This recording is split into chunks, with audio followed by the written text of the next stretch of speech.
박성민 목사의 매일 큐티 묵상입니다. 누가복음 22장 47절로 53절입니다. 말씀하실 때에 한 무리가 오는데 12 중에 하나인 유다라 하는 자가 그들을 앞장서 와서 예수께 입을 맞추려고 가까이 하는지라. 예수께서 이르시되 유다야 내가 입맞춤으로 인자를 파느냐 하시니 그의 주위 사람들이 그 된 일을 보고 여짜오되 주여 우리가 칼로 치리이까 하고 그 중에 한 사람이 대제사장의 종을 쳐 그 오른쪽 귀를 떨어뜨린지라. 예수께서 일러 이르시되 이것까지 참으라 하시고 그 귀를 만져 낫게 하시더라. 예수께서 그 잡으러 온 대제사장들과 성전의 경비대장들과 장로들에게 이르시되 너희가 강도를 잡는 것 같이 검과 몽치를 가지고 나왔느냐? 내가 날마다 너희와 함께 성전에 있을 때에 내게 손을 대지 아니하였도다. 그러나 이제는 너희 때요 어둠의 권세로다 하시더라. 아멘.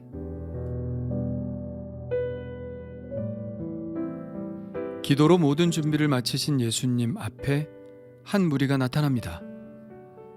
공회에서 예수님을 잡으려고 보낸 사람들이었습니다. 그런데 선두는 방금 전까지 예수님과 유월절 식탁을 함께했던 유다입니다. 다른 제자들은 무척 놀랐겠지만 예수님은 담담하셨습니다. 이미 함께 식사를 하시면서 제자들에게 이런 말씀을 하셨죠. 그러나 보라 나를 파는 자의 손이 나와 함께 상 위에 있도다. 인자는 이미 작정된 대로 가거니와 그를 파는 그 사람에게는 화가 있으리로다. 유다도 이 말을 들었습니다. 보통 사람 같으면 이 말을 듣는 순간 가슴이 덜컥 내려앉으면서 계획을 접었을 것입니다. 그러나 유다는 예수님의 이 경고를 무시하고 자신의 계획을 실행하고 있죠. 유다가 입을 맞추려고 예수님께 가까이 옵니다. 그러자 예수님이 말씀하십니다. 유다야, 내가 입맞춤으로 인자를 파느냐? 사탄이 하는 방식은 예나 지금이나 똑같은 것 같습니다. 사탄이 하와를 유혹할 때도 달콤한 말로 속삭였고 지금 유다가 예수님께 접근하는 방식도 마찬가지입니다. 가장 친밀한, 사랑스러운, 달콤한 입맞춤으로 예수님께 다가왔죠. 달콤한 입맞춤과 비정한 배신, 전혀 맞지 않는 것 같지만 사탄은 늘 이런 식으로 우리에게 접근합니다. 달콤하게 다가와서 비정하게 무너뜨리는 것, 악은 그렇게 접근할 수밖에 없습니다. 이것이 악의 허점이기도 하죠.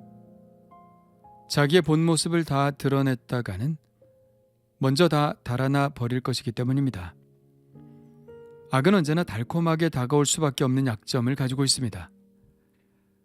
그래서 우리는 정신만 차리고 산다면 악을 알아챌 수 있습니다. 다는 아니겠지만 내게 너무 달콤하다면 그것은 사탄의 입맞춤일 수 있다는 사실 마음에 새기며 오늘도 분별하며 살기를 기도합니다. 유다는 입맞춤으로 인자를 팔려고 했지만 과연 유다의 배신 때문에 예수님이 십자가의 고난을 받게 된 것일까요? 가당치 않은 말입니다. 앞서 식탁에서도 예수님이 하신 말씀을 떠올려 보았지만 인자는 작정된 대로 그 길을 가는 것입니다. 유다의 배신은 아무 의미가 없습니다. 그저 유다 자신의 죄가 되고 화가 될 뿐이죠. 악은 하나님의 길을 막을 수 없습니다. 예수님이 잡히신 것은 검과 몽치 때문이 아닙니다. 예수님은 그러한 도구에 굴복하신 분이 아닙니다. 마찬가지로 베드로의 검도 예수님의 그 길을 막을 수 없습니다. 예수님이 체포되신 것은 인간의 그 어떤 비정한 배신도, 검과 몽치 때문도 베드로의 경솔하고 무기력한 칼춤 때문도 아니었습니다. 그것은 예수님이 선택하신 길이었습니다. 예수님의 이 말투가 약간은 재미있게 느껴지지 않나요? 유다야, 내가 입맞춤으로 인자를 파느냐? 너희가 강도를 잡는 것 같이 검과 몽치를 가지고 나왔느냐?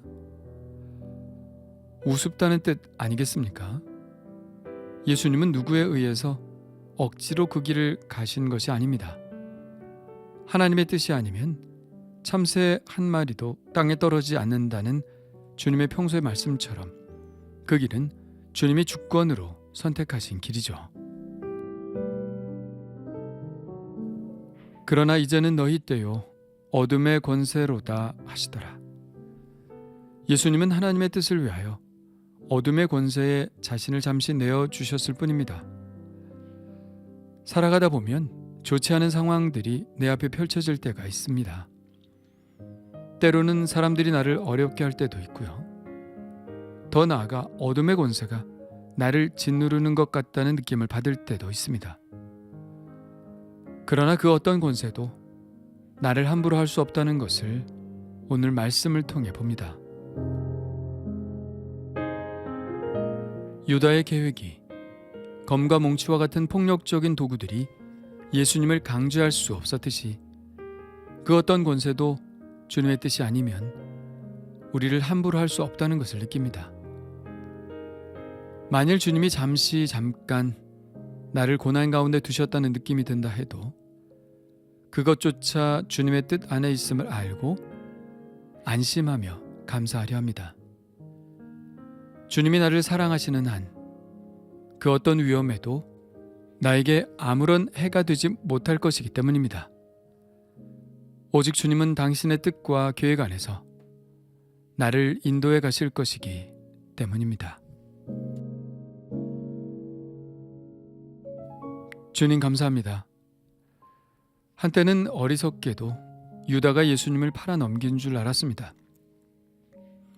검과 몽치가 예수님을 강제한 줄 알았습니다. 그러나 그 모든 것들은 그들의 죄를 쌓는 것일 뿐 주님이 가신 길과는 아무 관계가 없다는 것을 알았습니다. 그러므로 오늘도 깨닫습니다. 나를 해하려고 하는 그 어떤 권세도 아무 의미가 없음을, 저는 완전한 주님의 뜻과 계획 안에 있음을 깨닫습니다. 오직 주님만 바라보고 그 어떤 것에도 흔들리지 않는 신뢰로 살아가게 하여 주옵소서. 예수님의 이름으로 기도합니다. 아멘.